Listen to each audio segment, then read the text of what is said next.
Hey guys, Kenny Muluk from Kenny TV. Di tangan gue sekarang lagi ada tablet baru keluaran Huawei lagi nih. Huawei MatePad SE. Dan menurut gue ini bakal jadi the next big thing tahun ini sih. Why? Let's check it out.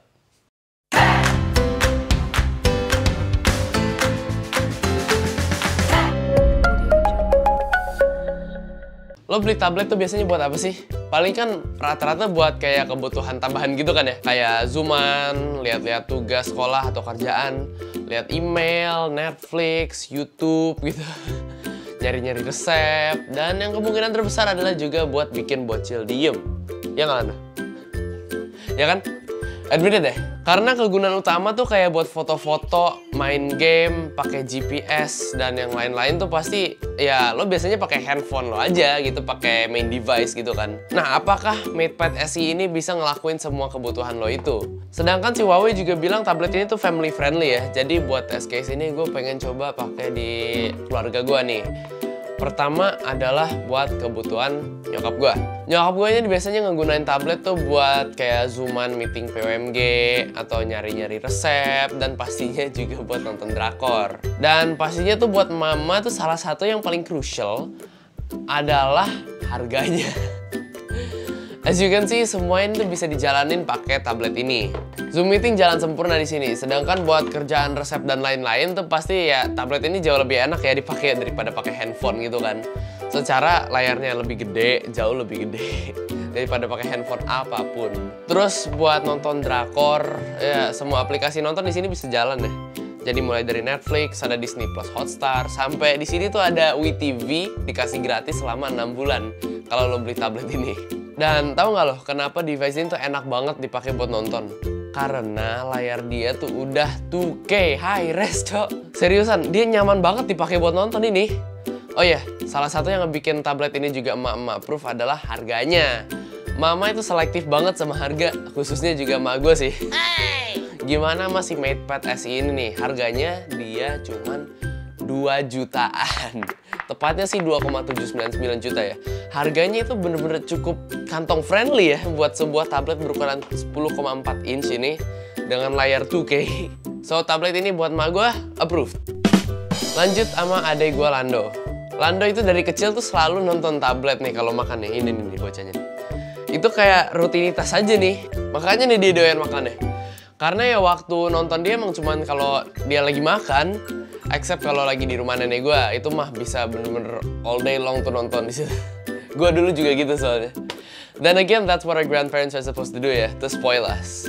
Kalau buat kebutuhan Lando, biasanya dia tuh nonton di tablet tuh dia harus pakai kacamata blue light filter gitu ya, buat ngelindungin matanya dia si Lando ini.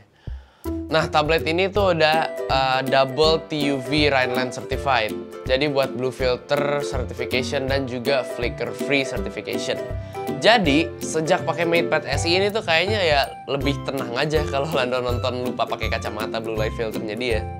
I know hampir semua device zaman sekarang ya udah pasti ada tuh kan blue light filter di setting atas tuh, antara blue light filter atau eye comfort gitu tulisannya. Tapi kita nggak sadar kan tuh kalau device kita tuh juga sebenarnya suka kayak flicker-flicker gitu kadang. Ini tuh bisa terlihat tuh kalau kita lagi ngerekam layar kita, layar gadget kita tuh bisa kelihatan tuh. Jadi sebenarnya tuh flicker ini juga bisa ngebikin mata kita capek tanpa kita sadarin gitu ya. Nah, di CSE ini tuh udah ada tuh certified blue light filter sama flicker free-nya itu dia. Jadi ya pokoknya aman lah kalau dipakai nonton sama anak-anak buat jangka waktu yang cukup lama. Walaupun gua nggak rekomendasi buat nonton sampai berjam-jam gitu ya. Nah, buat ngebikin bocil-bocil kayak Lando ini nggak lupa waktu, ini Huawei juga ada satu aplikasi yang namanya Kids Corner. Kids Corner ini juga sebenarnya kayak UI khusus buat anak-anak di mana dia bisa mainin tablet freely tanpa ngegrecokin aplikasi-aplikasi lain yang lo punya gitu, yang lo nggak mau dia pakai, atau ada foto atau video yang lo nggak mau dia tonton atau lihat mungkin. Nah, di Kids Corner itu pokoknya aman deh. Ini kayaknya dulu gue juga pas lagi review juga sempat ngebahas ya Kids Corner ini ya. Di sini ya pokoknya lo as parents juga bisa nyeting beberapa lama screen time buat anak-anak kalian. Dan juga bisa nyortir aplikasi-aplikasi atau game apa yang mau dimasukin ke dalam Kids Corner ini, yang bisa dipakai sama bocah atau kayak Lando gini buat mainin. Dan untuk keluar dari Kids Corner ini juga gak gampang ya guys. Lo perlu masukin PIN, tapi bisa lo lihat di sini tuh pattern lokasi nomornya tuh bakal diacak terus tiap kali lo buka. Jadi anak-anak juga nggak gampang buat ngafal PIN kita. Untuk paket pembelian dia juga udah include free baby bus untuk 3 bulan. Ya Lando ya, ini mah udah aman banget buat bikin Lando anteng. Tuh. Baby bus. Dia sering nonton soalnya. She is carrying a small green shoulder bag.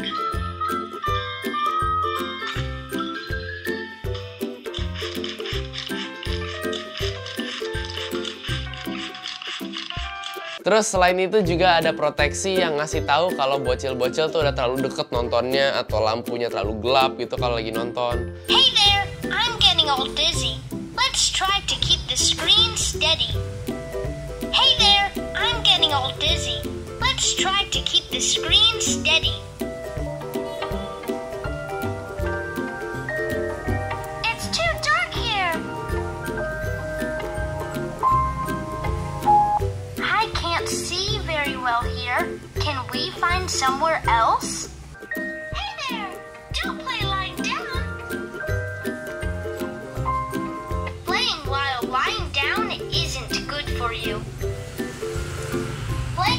So I think this tablet is already cukup bocil proof. And Lando approved. Ya Lando. Approved. Buat gue sendiri tablet ini bisa berguna buat kayak buku-buku pelajaran gue yang sekarang udah jadi e-book semua gitu ya. Walaupun jarang banget gue pakainya. Dan buat ngerjain tugas-tugas di e-labs juga bisa pakai ini nih. Untuk aplikasi-aplikasi Google, Huawei ini ada solusinya nih udah nih. Jadi kalau lo search di App Gallery, kayak misalnya nge-search YouTube, Google Photos, Google Meet, dan lain-lain lah pokoknya itu bakal nongol nih di App Gallery nih. Tapi sebagai quick app namanya. Sebenarnya dia ini bisa dibuka aplikasinya dari web browser. Nah, setelah lo buka ini bisa lo bikin shortcutnya di tablet, jadi selayaknya lo buka apps-nya aja, tapi fungsinya sama kok, sama persis. Nah, tapi kalau lo emang bener-bener butuh aplikasi Google yang as is aja, tinggal install aja G-Space. Jadi kalau lo butuhin, ini yang komplain gini, Huawei kan nggak bisa pakai Google, nggak bisa pakai Google Apps, nggak bisa dipakai gitu kan. Trust me, ini udah aman banget kok. Terus kalau buat ngegame, ya seadanya ya. Karena device-nya di sini ya prosesornya Snapdragon 680. Ya udah cukup lah buat mainin game-game ringan kayak misalnya ML dan PUBG masih bisa jalan aman. Sedangkan kalau Genshin Impact walaupun masih playable kayaknya gue bakal lebih milih mainin di HP main gue aja deh. Lagian internal dia tuh emang sebenarnya nggak segede itu ya, cuma 64 GB dengan RAM-nya 4 GB. Kegiatan game-game berat ya gue saranin pokoknya lu pakainya di handphone aja kalau mau. Selain itu gue juga gunain tablet ini buat multitasking. Soalnya tablet ini tuh bisa dibuka kayak 3 aplikasi barengan ya.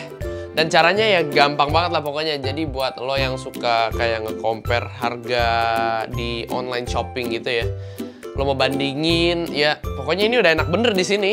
Walaupun kayak di handphone udah banyak yang bisa split screen gitu, tapi ya namanya juga di tablet ya pasti feel-nya beda banget kan. Secara layarnya, layar tablet tuh segini, layar handphone cuman segininya doang. Jauh lebih gede lah pokoknya. Nah, satu lagi yang berguna buat gue adalah kalau lo musisi. Ini lo bisa colok tablet ini ke alat musik lo dan bisa ngerekam musiknya pakai aplikasi DAW macam kayak N-Track yang udah gue install di sini. This is really useful though. Sayangnya buat kebutuhan drum gue kayaknya dia masih belum optimum. Tapi kalau misalnya lo yang misalnya main keyboard gitu harusnya udah asik banget sih pakai ini nih.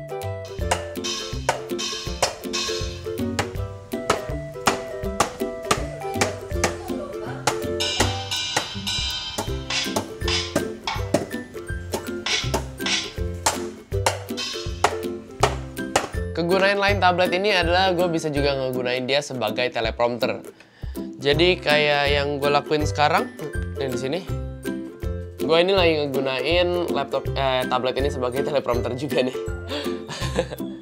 Berguna banget kan? So, for schooling and my other activities ya, this device is also already KG approved. Terakhir adalah buat kegunaan bokap gue. Device ini berguna banget buat kerja Microsoft Office-nya dia ya. Jadi bisa ngetik-ngetik script dan kerjaan Office lainnya. Buat lo yang emang belum langganan Office 360, kalian bisa juga pakai aplikasi kayak macam bawaannya si Huawei ini ya, yang WPS gitu. Atau bisa juga pakai Office Web di office.com yang gratis dan bisa terintegrasi di semua device yang lo punya. Buat ngedit video juga masih bisa loh pakai aplikasi kayak Power Director atau CapCut. Enaknya ngedit di layar besar tuh emang beda juga feel-nya pastinya sama ngedit di handphone ya secara layarnya. Again, segede gini jauh dari handphone. Jadi juga buat bokap gue device ini approve. Untuk info lainnya, device ini emang nggak bisa pakai TV out ya, tapi device ini udah bisa pakai OTG. Buat yang nanya device ini support M Pencil atau enggak nih yang dari tadi gue pegangin. Sayangnya belum bisa. Seandainya bisa ini pasti asik banget deh. Gila sih. Pokoknya gue dikasih infonya ini belum bisa, bukan nggak bisa. Jadi bisa aja ke depan mungkin ada update. Who knows? Mudah-mudahan ya. As you can see, MatePad SE ini udah pakai Harmony OS 3, yaitu versi terbarunya. Apa yang ngebikin gue excited sama Harmony nih? Integrasinya sama device-device lainnya Huawei. Sayangnya lagi, ini adalah gue tadi udah sempet nyobain nih. Pas gue konekin si Huawei MatePad SE ini sama laptop gue yang juga Huawei, nggak kedetek si MatePad SE ini. Jadi sampai saat yang gue lagi review device ini tuh gue belum bisa jadiin MatePad SE sebagai secondary screen di laptop Huawei gue, kayak si MatePad 11 contohnya. Nah, untuk sensor di device ini juga emang tergolong minim banget ya. Cuman ada lighting, accelerometer, sama sound sensor doang di sini. Cuman ada 3. Gyroscope gak ada. Jadi buat lo yang suka main game yang pakai tilt sensor gini, yang suka diputer-puter pakai gyroscope, itu emang udah pasti nggak bisa ya. Kalau pakai peta juga kita nggak bisa lihat kita lagi ngadep kemana gitu. Tapi seperti gue yang bilang di awal, kan itu buat main device gitu biasanya. Buat hasil foto dan video juga standar aja. Ya namanya juga tablet ya. Untuk kegiatan gitu ya emang lebih cocok untuk dilakuin di handphone lo aja atau di main device tadi juga. Tablet ini sebagai penunjang aktivitas yang secondary tambahan gitu ya pokoknya. Lagian zaman sekarang juga siapa sih yang bakal pakai tablet buat motret atau ngebikin video gitu atau jadiin tablet sebagai GPS gitu di mobil. Ya pokoknya kesimpulan gue adalah tablet ini gak sempurna, banyak banget fitur yang di cut out. Tapi buat tablet dengan range 2 jutaan harganya, device ini udah cukup banget buat menuhin kegiatan seharian keluarga gue. Apalagi dengan layar resolusinya yang 2K. So, kayaknya itu aja guys buat pembahasan gue tentang si Huawei MatePad SE ini. Udah, gue pengen lanjut baca manga lagi deh. Mama pinjem dong. Meeting. Aduh, Huawei, kayaknya kita kurang 3 device lagi nih. Ini malah rapat PW. Tapi 1 chapter lagi nanggung, Mbak.